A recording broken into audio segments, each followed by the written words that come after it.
Сәлеметсіздер ме, балалар? Бүгін бізде 8 сәуір. Сабақтың тақырыбы «Маған бәйшешек ұнайды». Мне нравится подснежник. Сабақтың жаңа сөздері: маған, мне, саған, тебе, ұнайды, нравится, ұнай ма, нравится ли? Маған Раушан ұнайды. Мне нравится роза. Саған қызғалдақ ұнай ма? Тебе нравится тюльпан? Саған қандай гүл ұнайды? Какой цветок нравится?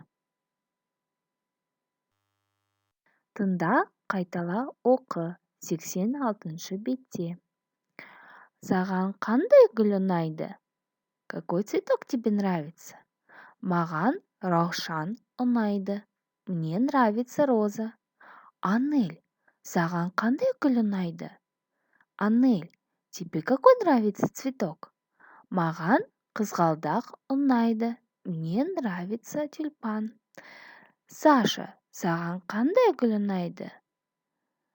Маған бәйшешек ұнайды. Мне нравится подснежник. Бірінші тапсырма. Сұрақтарға жауап бер. Ответьте на вопрос по тексту. Әлібекке қандай гүл ұнайды? Какой цветок нравится Әлібеку? Анельге қандай гүл ұнайды? Какой нравится цветок Анель? Сашаға қандай гүл ұнайды? Какой цветок нравится Саше? Саған қандай гүл ұнайды? Какой цветок нравится тебе? Отправляем ответы аудиозаписью.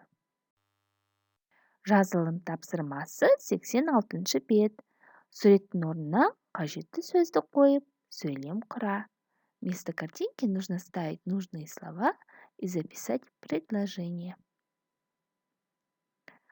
Балалар, келесі тапсырма дын-дін, нын-нін, тын-тін жалғауларын қосып, сөздерін жазу керек.